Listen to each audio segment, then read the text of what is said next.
کیا ہمارے دکھوں میں سب سے بڑا دکھ یہ نہیں ہے کہ ہم گزر رہے ہیں، گزرتے جا رہے ہیں اور گزر چکے ہیں؟ بے قدرے لوگوں سے جذبات جوڑ کر سوائے بربادی کے کچھ نہیں ملتا۔ سب سے قیمتی ہدیہ، کسی کو کچھ دینا ہی ہدیہ نہیں ہوتا، بلکہ کسی پر غصہ آ جائے تو اس کا اظہار نہ کرنا، اور کسی کے راز معلوم ہو تو انہیں چھپانا، کسی کو معاف کرنا بہت مشکل ہو تو اسے معاف کر دینا، کسی کی عزت کو تار تار کرنے سے اپنی زبان کو بچانا بھی ہدیہ ہے۔ لوگوں سے اسی رفتار سے بات کر کے دیکھیں جس رفتار سے آپ نماز میں سورہ الفاتحہ پڑھتے ہیں۔ کوئی بھی آپ کی بات نہیں سمجھے گا، اور آپ بادشاہوں کے بادشاہ کے ساتھ اس انداز میں بات کرتے ہیں۔ نماز میں سورہ الفاتحہ کو بالکل ہر لفظ کو سمجھ کر پڑھیں اور آپ کی روح کو سکون مل جائے گا۔ جب انسان اپنی وقت کھو دے تو اس کے لیے بہترین پناہ گاہ خاموشی ہے۔ وضاحت کبھی سچا ثابت نہیں کر سکتی، اور ندامت کبھی نعم البدل نہیں ہو سکتی۔ الفاظ کبھی بھی انسان کو اس کا کھویا ہوا مقام واپس نہیں دلا سکتے، ہاں خاموشی مزید تذلیل سے بچا لیتی ہے۔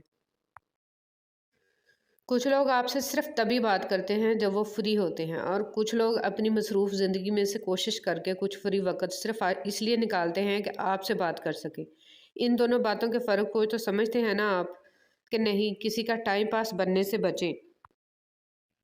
اگر دیکھا جائے تو زندگی کے خاتمے کا آغاز اس کے آغاز کے پہلے لمحے سے ہی شروع ہو جاتا ہے، اور ہمیں احساس تک نہیں کہ ہم اپنی ہر سانس کے ساتھ موت کے قریب تر ہوتے جا رہے ہیں۔ نہ چاہتے ہوئے بھی گزر تو جائے گی ہی زندگی، بس اس کے اختتام سے پہلے اسے جینے کا ہنر سیکھ لیں۔ رشتے وہی خوبصورت ہوتے ہیں جن میں احساس کا جذبہ ہو، کیونکہ ہمدردی تو ہر کوئی کر لیتا ہے، مگر احساس کوئی کوئی کرتا ہے، اور یہ احساس لفظوں سے ظاہر نہیں ہوتا، بلکہ انسانوں کے رویے اور برتاؤ سے پتہ چلتا ہے کہ وہ آپ کے ساتھ کتنے مخلص ہیں۔ نعمتوں کے چھن جانے کے دو ہی سبب ہیں: خوف خدا کو چھوڑ دینا، لوگوں سے بدسلوکی کرنا۔ وقت تجربہ تو دیتا ہے لیکن معصومیت چھین لیتا ہے۔ یہ نہ سوچو کہ اللہ تمہاری دعائیں فوری طور پر قبول کیوں نہیں کرتا، بلکہ یہ شکر کرو کہ اللہ تمہاری گناہوں کی سزا فوری طور پر نہیں دیتا۔ سب ایک جیسے ہوتے ہیں، بس ان کے ڈسنے کا طریقہ مختلف ہوتا ہے۔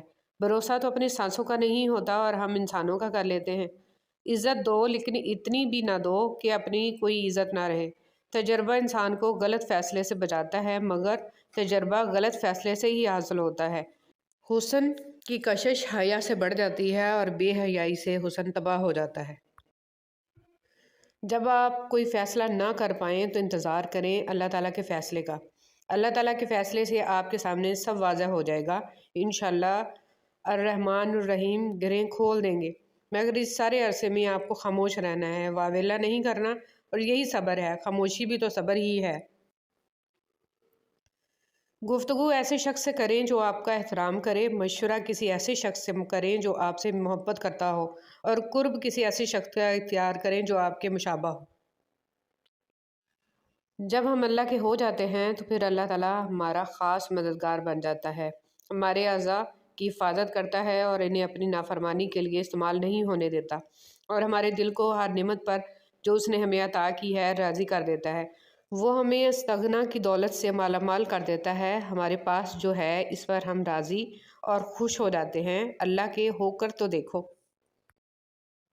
دعا دینا سیکھیں، آگے بڑھ کر سہارا دینا سیکھیں، دوسروں کے غم کو محسوس کرنا سیکھیں، اپنی اس میں کو ختم کرنا سیکھیں۔ زندگی چند لمحوں کا کھیل ہے، اس میں مسکرانا اور دوسروں کے چہرے پر مسکراہٹ لانا سیکھیں، دوسروں کے ساتھ شفقت کرنا سیکھیں، فقط اللہ کی رضا کے لیے۔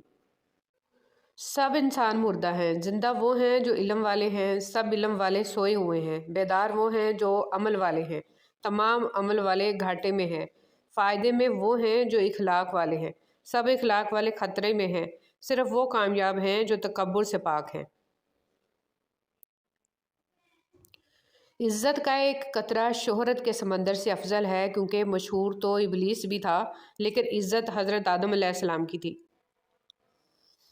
اپنی خواہشات پر کڑی نظر رکھو، بعض خواہشات کی پیروی ہمارے ایمان کو کھوکھلا کر دیتی ہے۔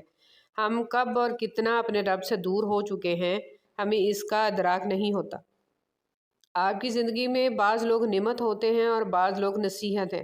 آپ نعمت کی حفاظت کیجیے اور نصیحت سے سبق حاصل کیجیے۔ جان لو کہ اللہ ہی کے ذکر سے دلوں کو اطمینان نصیب ہوتا ہے۔